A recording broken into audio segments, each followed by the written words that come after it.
Composition is the bedrock on which all great photographs are built, but it can be extremely confusing, especially for beginners. So in this video, I'm going to help you break down the core concepts in composition that really help you into easy and understandable tips.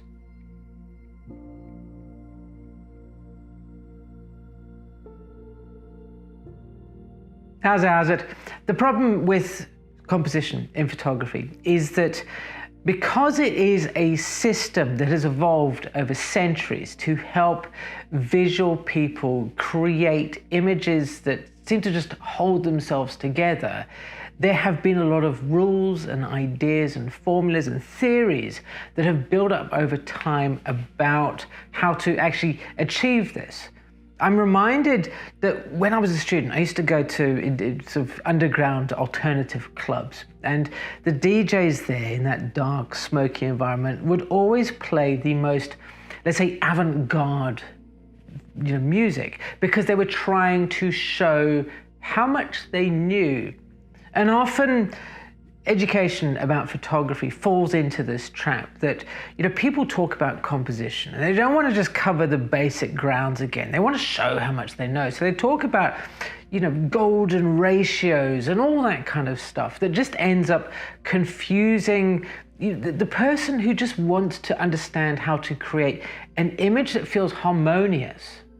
And that's what we're going to look at today, is really getting to grips about the important things in composition in photography. It cannot be overstated how important composition is when you are taking a photograph. There are many tips and ideas and tricks that you can employ, but ultimately they all sort of point to one thing, and that is creating an image that holds together, rather than just a random collection of subjects on a frame. It helps to think about composition, not as a set of rules that need to be followed, but like a toolbox that you can open up, and there are various tools to approach various things. If you want to take out a screw, for example, you don't use a hammer, you use a screwdriver. So when you think about the rules of composition in that way, then you see that there's a lot more flexibility to them than often is implied, that all photographs should, tick a number of boxes, that, it needs to have this, it needs to have that to be useful. It doesn't. All the image needs to do is to use the tools at your disposal to give the viewer the idea, the feeling, the emotion, the experience that you want to give them. But how do we actually get to this point where we have a usable set of tools? I'm a big believer in the idea that you need to make sure that you are approaching what it is you're photographing in a way that makes sense. That when you look at something, decide how you are going to photograph it. Not specifically from like, oh, this is a tree, so I'm going to photograph it like a tree, but more, what is it that you want to do with the subject that you are photographing it? That is a question that, when you've asked yourself, gets you so much further to actually beginning to lay that foundation of composition. It begins before all these rules and stuff, simply by saying, okay, I have something in front of me. What do I want to do with it? How do I want to portray it? I would encourage you right now actually to look around you, to see what you might want to photograph and think, okay, how would I want to portray that specific item? And how could I do that by using some of the compositional ideas that I already have?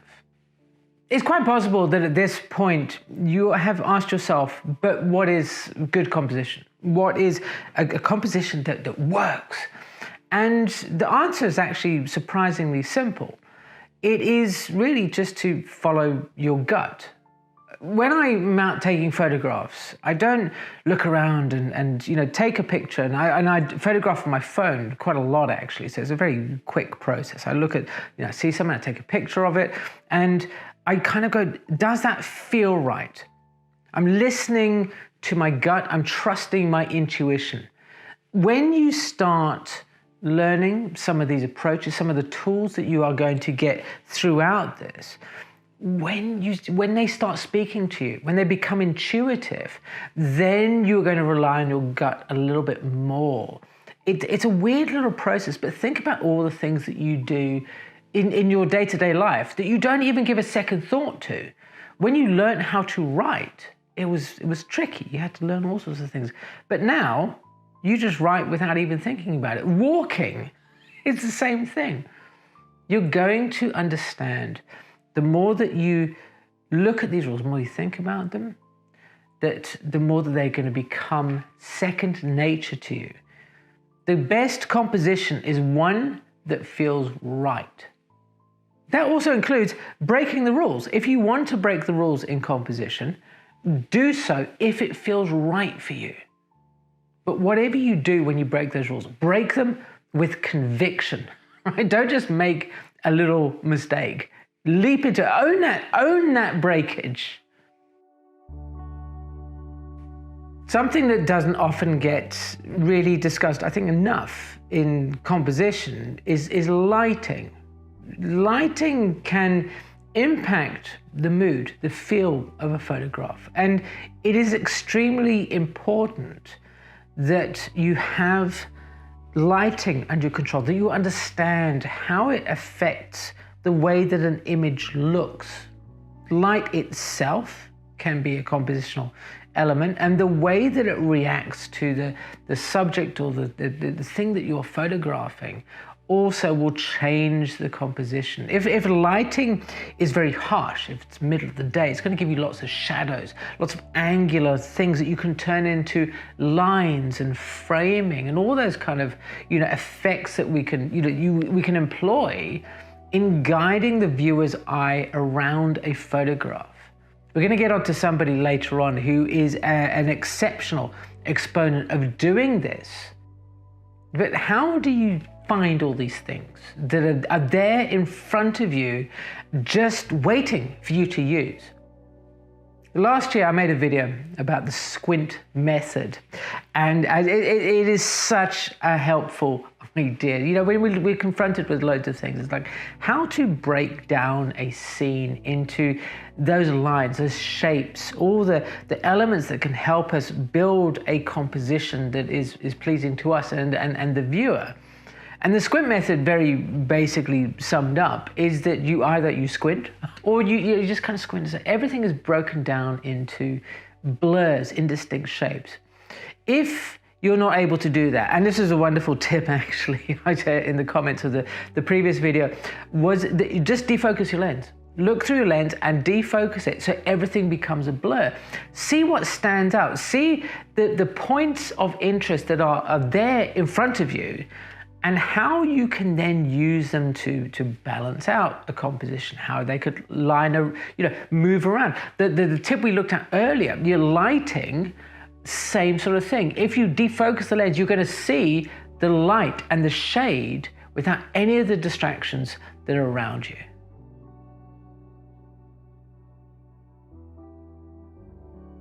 But that is just one aspect of messing with the scene in front of you. And the next one, I think, it's a beautiful idea that so few people actually even bother to think about. Elliot Erwitt is a fantastic photographer, hugely talented, and one of the great series it has about dogs. And these are dogs that are photographed from a dog's eye view. He's gotten down low. He's crouched on the floor. So many photographers spend their entire lives photographing from 5'9" above the ground, giving people the view of the world that everybody else has.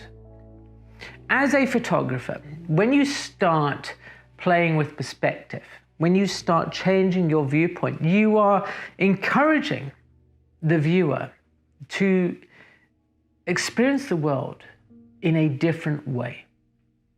If you want to, play with dynamic lines and all that kind of stuff and weird perspectives, then changing your viewpoint helps you achieve this. Give it a try. If you've never photographed low or high looking down, see what this simple approach can actually bring to your photographs, it just elevates it one step up, that makes it something a little bit different, that stops people and they go, oh, I really like that.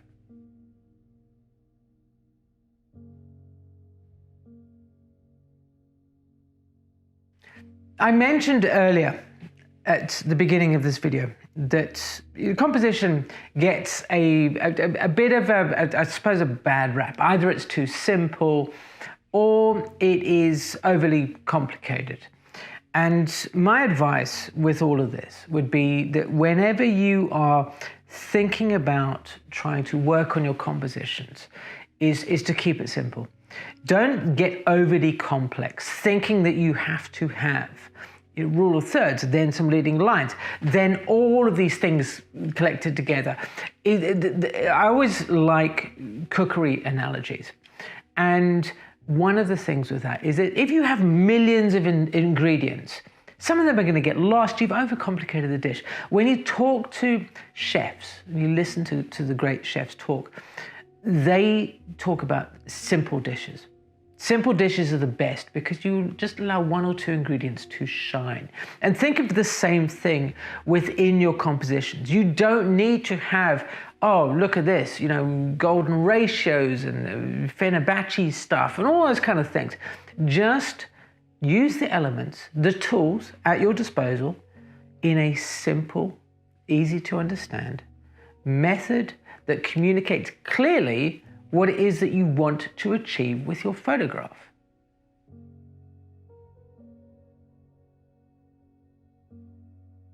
At this point, you're probably going, wow, okay, cool, right, I've got some handle on the sort of composition. I know a bit of rules of third, I know the leading lines, all that kind of stuff. But what can you do just to elevate that a little bit? What are some of the more specialist tools that you can use? Well, one of them is color. Like light, color never really gets talked about in composition, but we're all inherently aware of the power of color. If I put up an image that's red, how do you feel about it? If I put up photographs that have contrasting colors, it's quite clear what's going on. Your brain, in your visual brain, can break it down into a way that just inherently makes sense. Remember earlier I was talking about the intuition. That's what we're talking about here, is those intuitions. When you look at Pete Turner, for example, a hugely talented exponent of color photography, you don't need to understand composition to make you understand the picture. You feel it in your bones. That's the beauty. Just a little bit of time thinking about color theory. And again, you don't have to get into it full on, but just go back to all the art classes that you had at primary school and see how they work. See what you can use them to your own effect in your images.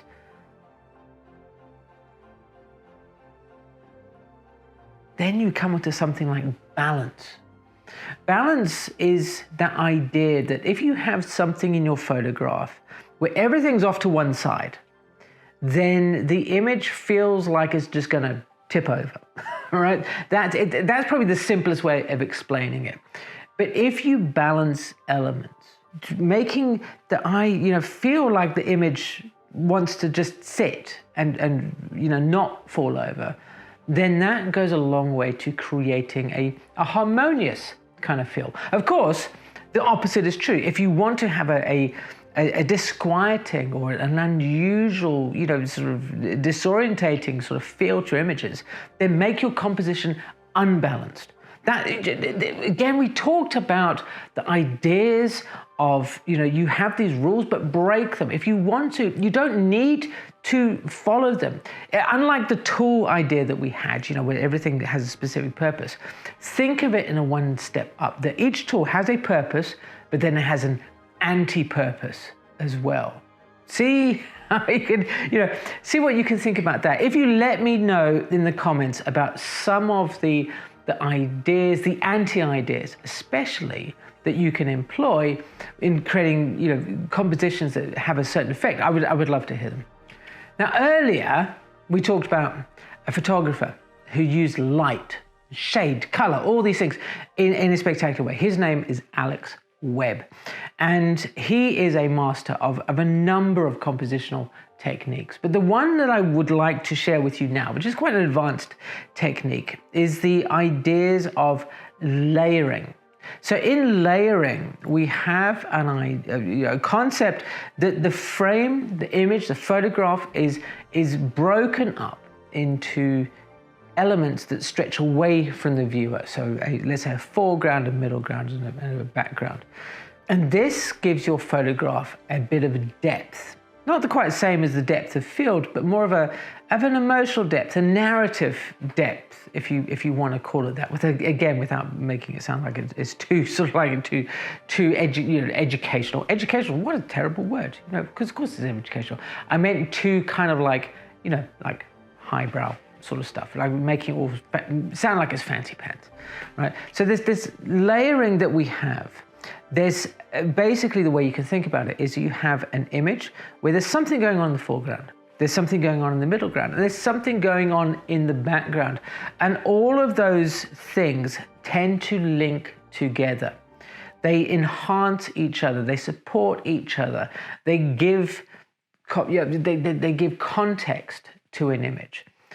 This, I feel, is one of those compositional elements that if you are able to get a handle on it, if you are able to figure out ways that you can employ it, and I will just give you a heads up that Alex Webb does say that 99% of his photographs do not work, so this is not an easy thing, then it is going to radically make your photographs so much more, I don't want to use the word meaningful, but have so much more oomph to them. That is the technical word, oomph. Right? And I really love it. But in the meantime, just look at his work.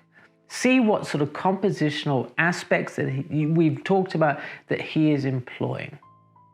Remember that all of these things are simply tools. Use them, don't use them. Employ them when you need to.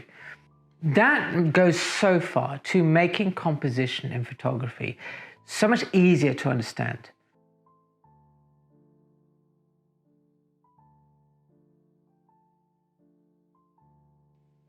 But it doesn't really mean anything until you know how to use your equipment properly as well. And if you want to understand how to use wide-angle lenses, which I'm sure all of you have, check out this video over here.